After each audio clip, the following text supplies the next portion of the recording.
नमस्कार, आप देख रहे हैं न्यूज 24। मैं हूं आप सभी के साथ विपेश माथुर और ब्रेकिंग विद एजेंडा में आप सभी का स्वागत है। ब्रेकिंग विद एजेंडा में आज चर्चा गुजरात की सियासत में शुरू हुए सबसे बड़े पॉलिटिकल ड्रामे जरीवाला के नामांकन वापसी की हम करने वाले हैं। चर्चा आज की इसीलिए अहम है क्योंकि कल आम आदमी पार्टी ने अचानक आरोप लगाया कि जरीवाला को बीजेपी के लोगों ने परिवार समेत किडनैप कर लिया और उसके थोड़ी ही देर बाद जरीवाला राज्य चुनाव आयोग के दफ्तर में पहुंचकर नामांकन वापस उन्होंने ले लिया। इस बीच मनीष सिसोदिया चुनाव आयोग के दफ्तर के बाहर धरने पर बैठ गए और गुजरात में फ्री और फेयर चुनाव न होने का आरोप लगाकर सूरत ईस्ट सीट पर चुनाव रद्द करने की मांग की है। इस भारी हंगामे के बीच जरीवाला मीडिया के सामने आए और कहा कि मेरा अपहरण नहीं हुआ है और ना ही मैंने किसी के दबाव में आकर नामांकन वापस लिया है। और इतना ही नहीं, इस दौरान उन्होंने आम आदमी पार्टी पर गंभीर आरोप लगाते हुए यह भी कहा कि उनके समाज के लोग उनके खिलाफ हो गए क्योंकि वो मानते हैं कि आप देश विरोधी पार्टी है और उन्होंने आपसी गुटबाजी और पैसे मांगने के आरोप भी लगाए। इस पूरे मामले पर बीजेपी का केवल इतना कहना है कि आम आदमी पार्टी झूठ के सहारे ही राजनीति कर रही है और आगे भी करना चाहती है, तो कांग्रेस आम आदमी पार्टी पर गंभीर सवाल खड़े कर रही है। इस हाई वोल्टेज ड्रामे के बीच बीजेपी का एक इंटरनल सर्वे सामने आया है जिसमें बीजेपी को आम आदमी पार्टी की वजह से नुकसान और फायदा दोनों होने की उम्मीद है। अगर आम आदमी पार्टी को 8% तक वोट मिले तो कांग्रेस को नुकसान, और अगर 2% तक वोट मिले तो बीजेपी को भी जीती हुई 99 सीटों में से 19 सीटों पर नुकसान हो सकता है।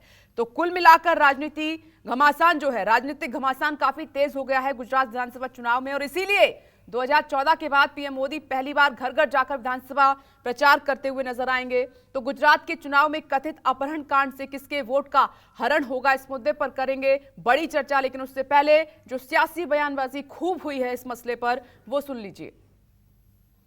आखिरकार वो आदमी हमारे कैंडिडेट कंचन जी गए कहाँ थे, उनको कौन ले गया था, जो लोग ले गए थे वो उनको किडनैप करके ले गए थे, तो कहाँ रखा उन्होंने किडनैप करके, फिर पुलिस कहाँ से लेके आई उनको और अब कहाँ चले गए वापस, उनको वापस से वो बीजेपी के गुंडे कहाँ लेके गए हैं, क्योंकि उनकी जान को भी खतरा है। तो एक मिनट, तो हमने उनसे कहा है कि आप थॉरो इंक्वायरी करिए इसकी, साथ साथ तब तक उस पर्टिकुलर सीट पे सूरत ईस्ट पर इलेक्शन प्रोसेस को होल्ड कर दीजिए, और अगर इंक्वायरी में ये सब चीजें पाई जाती हैं कि भारतीय जनता पार्टी इस तरह से गलत कर रही थी तो पूरा रिशेड्यूल करिए वहां के एक सीट के इलेक्शन को, ये हमने उनसे रिक्वेस्ट किया है।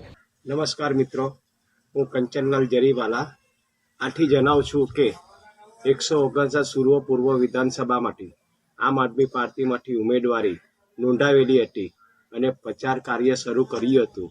મારા પ્રચાર દરમિયાનમાં અમારા વિસ્તારમાં નાગરિકો દ્વારા મને વારવાર કહેવામાં આવતું હતું કે તમે રાષ્ટ્ર વિરોધી છો, ગુજરાત વિરોધી છો, પાર્ટીમાંથી ઉમેદવારી કરી છે એમાં તમને સમર્થન અમે આપીશું નહીં।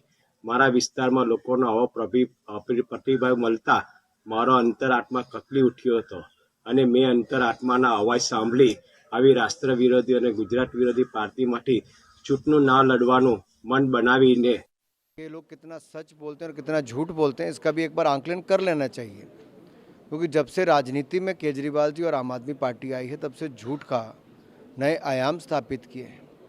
हर बात पे ही इनका झूठ पकड़ा जाता है। भ्रष्टाचार में नीचे तक घिरे हुए हैं, भ्रष्टाचार के दलदल में फंस गए। जो कभी भ्रष्टाचार के खिलाफ आंदोलन की बात करते थे, आज आम आदमी पार्टी की पहचान भ्रष्टाचार हो गया है। इसमें कितनी सच्चाई है, कितनी सच्चाई नहीं है, अगर ऐसा हो रहा है तो दुर्भाग्यपूर्ण है, और अगर ये कोई कहानी है तो और ज़्यादा दुर्भाग्यपूर्ण है। सच्चाई का पता करना चाहिए कि क्या सच है क्या नहीं है। नमस्कार, मैं हूं मानक गुप्ता। अगर आपको हमारा ये वीडियो पसंद आया हो तो इसे लाइक और शेयर जरूर करें, और हां, हमें सब्सक्राइब और फॉलो करना ना भूलें ताकि आप देश और दुनिया की कोई खबर मिस ना करें। तो जुड़े रहिए हमारे साथ और देखते रहिए न्यूज़ 24।